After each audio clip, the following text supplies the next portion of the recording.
ಬಿಸಿ ಬಿಸಿ ಚಹಾ ಜೊತೆಗೆ ಇವತ್ತು ನನ್ನ ಬ್ರೇಕ್ಫಾಸ್ಟ್. ಹಾಗೆ ನನ್ನ ಮಗನನ್ನು ಸ್ವಲ್ಪ ಮುದ್ದಾಡಿಬಿಟ್ಟು ಅವನನ್ನು ಕೂರಿಸ್ಬಿಟ್ಟು ಅವನ ಜೊತೆಗೆ ನನ್ನ ಬ್ರೇಕ್ಫಾಸ್ಟನ್ನು ಸ್ಟಾರ್ಟ್ ಮಾಡಿದೆ. ಈ ಥರ ಕೂರಿಸ್ಕೊಂಡ್ರೆ ಮಗನೂ ಖುಷಿ, ಅಮ್ಮನೂ ಖುಷಿ. ಯಾಕೆ ಹೇಳಿದರೆ ನನಗೂ ಬ್ರೇಕ್ಫಾಸ್ಟ್ ಆಗ್ತದೆ, ಅವನಿಗೂ ಸ್ವಲ್ಪ ಖುಷಿ ಆಗ್ತದೆ. ಈಗ ಅವನನ್ನು ಸ್ವಲ್ಪ ಫ್ರೆಶ್ ಮಾಡಿಬಿಟ್ಟು ಬಟ್ಟೆ ಎಲ್ಲ ಚೇಂಜ್ ಮಾಡಿ ಅವನಿಗೆ ಸ್ವಲ್ಪ ಫೀಡ್ ಮಾಡಿಸಿದೆ. ಇದು ಅವನ ಫೇವ್ರೆಟ್ ವಿಟಮಿನ್ ಡಿ. ಅವನಿಗೆ ಇದಂದರೆ ತುಂಬ ಇಷ್ಟ.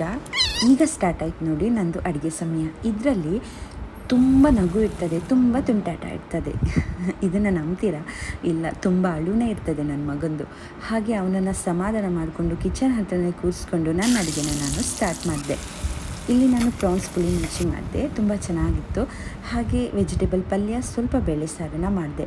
ಹಸ್ಬೆಂಡ್ ಸಹ ಊಟ ಮಾಡಿಬಿಟ್ಟು ಅವರು ವಾಪಸ್ ಡ್ಯೂಟಿಗೆ ಹೋದರು. ಮುಂದಿನ ವಿಡಿಯೋದಲ್ಲಿ ಮತ್ತೊಮ್ಮೆ ಸಿಗೋಣ ಇದೇ ನಗುವಿನೊಂದಿಗೆ. ಬಾಯ್.